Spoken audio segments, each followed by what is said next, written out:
हाँ, तो हमने लास्ट टॉपिक में पढ़ रहे थे फार्मिंग के बारे में, ठीक है। तो अब बात करते हैं प्रिमिटिव सब्सिस्टेंस फार्मिंग के बारे में। It include shifting farming and nomadic herding. तो सबसे पहले देखते हैं शिफ्टिंग फार्मिंग क्या होती है। It is practiced in thickly forested areas of Amazon basin, tropical Africa, parts of Southeast Asia and northern Asia. तो मतलब ये बेसिकली जो शिफ्टिंग फार्मिंग है ये होती कहाँ पर है, फॉरेस्ट एरियाज में होती है। हमेशा याद रखिएगा, शिफ्टिंग कल्टीवेशन फॉरेस्ट एरियाज में ही होती है। A plot of land is cleared by felling the trees and burning them. These ashes are then mixed with the soil and crops like maize, yam, potatoes and cassava are grown. cassava grown.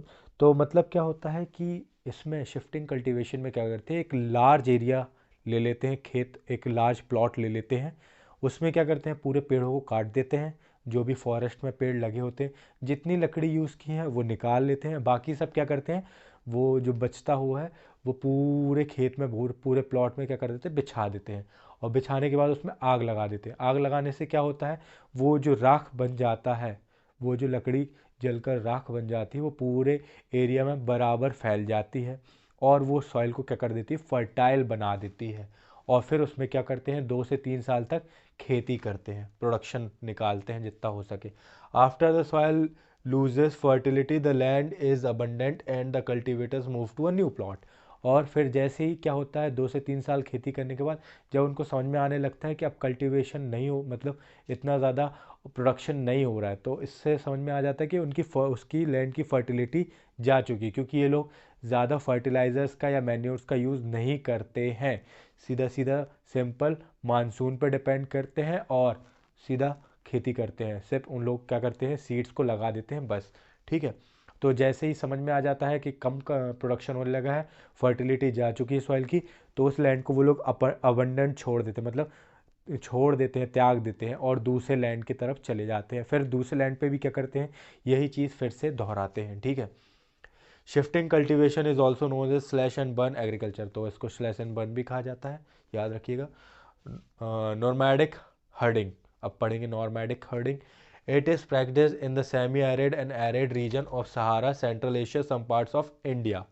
In this type of farming herdsman move from place to place with their animals. तो इसमें क्या होता है, जो herdsman होते हैं, herdsman मतलब जो चरावे होते हैं, है ना, ग्वाले होते हैं, चरावे होते हैं, जो गाय वगैरह बकरी वगैरह चरा रहे होते हैं, वो क्या करते हैं, एक जगह से दूसरी जगह क्या करते हैं, अपने एनिमल्स के साथ मूव करते हैं। किसके लिए मूव करते हैं, इन सर्च ऑफ फूड, मतलब जिस पे वो क्या कर रेयर कर सकें, मतलब जो चरने के लिए खाना चाहिए उसके लिए, प्लस पानी के लिए। तो एक जगह से दूसरी जगह ये शिफ्ट होते रहते हैं अपने जानवरों के साथ। और बदले में जानवरों से क्या मिलता है, तो ज़्यादा बदले में जानवरों से मिल्क क्या मिलता है, they provide with milk, meat, wool, hides and other products. तो क्या क्या कौन कौन से जानवर चराते हैं, ज़्यादातर sheep, camel, yak and goats are commonly reared, ठीक है।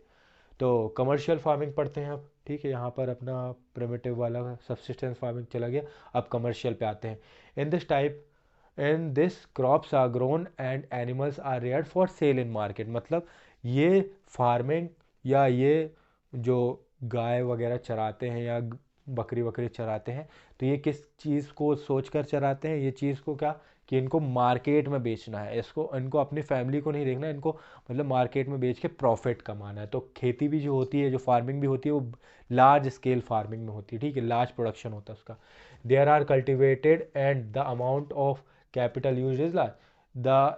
द एरिया, यहाँ पर एरिया आ जाएगा, area cultivated and the amount of capital used is large. मतलब बड़ा जगह इस्तेमाल होती है, 100 एकड़ इस्तेमाल होती है ना। और फिर क्या होता है, उसी के साथ जो कैपिटल यूज़ होता है, जो पैसा इन्वेस्टमेंट लगता है, वो भी ज़्यादा लगता है। Most of the work is done by machines. तो ज़्यादातर काम किससे हो जाता है, मशीन से ही हो जाता है।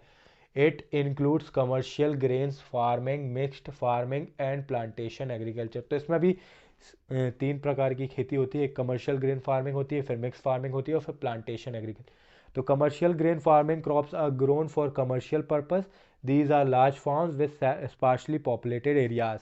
मतलब क्या हुआ, कमर्शियल ग्रेन फार्मिंग है। कमर्शियल ग्रेन फार्मिंग मतलब जो हम देखते हैं नॉर्मली, जो बड़े बड़े खेत देखते हैं टीवी वगैरह में, अमेरिका की हॉलीवुड्स की पिक्चर्स देखते हैं, या जो अपने इंडिया की पिक्चर्स देखते हैं, बड़े बड़े जो खेत दिखाई देते हैं उसको ये बोलते हैं कमर्शियल ग्रेन फार्मिंग। इसमें क्या करते हैं, एक बड़े से लैंड पे एक पर्टिकुलर क्रॉप लगा दी जाती है और बस हार्वेस्ट करके कहाँ बेचा जाता है, मार्केट में, ठीक है।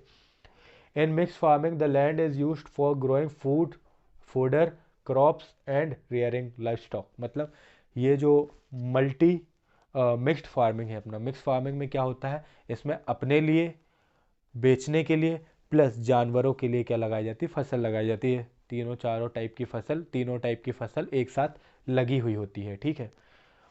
फिर plantations are a type of commercial farming where single crop is grown.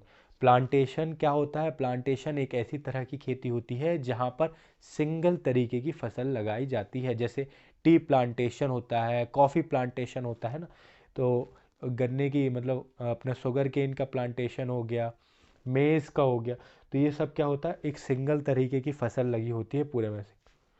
The large amount of labour and money is required. और क्यों, जैसे कि ये मैंने बताया टी प्लांटेशन वगैरह, कॉफ़ी प्लांटेशन वगैरह में क्या होता है, लार्ज लेबर लगती है, क्योंकि पत्ती पत्ती तोड़ के रखना पड़ता है ना, और बहुत सारा पैसा भी लगता है इन खेतों में, ठीक है। तो यहाँ पर आपकी टाइप्स ऑफ फार्मिंग ख़त्म होती है। अब हम नेक्स्ट एपिसोड में पढ़ेंगे, मैं अभी से क्यों बताऊँ, नेक्स्ट एपिसोड में देख लीजिए, ठीक है। लाइक करें, शेयर करें एंड सब्सक्राइब करें।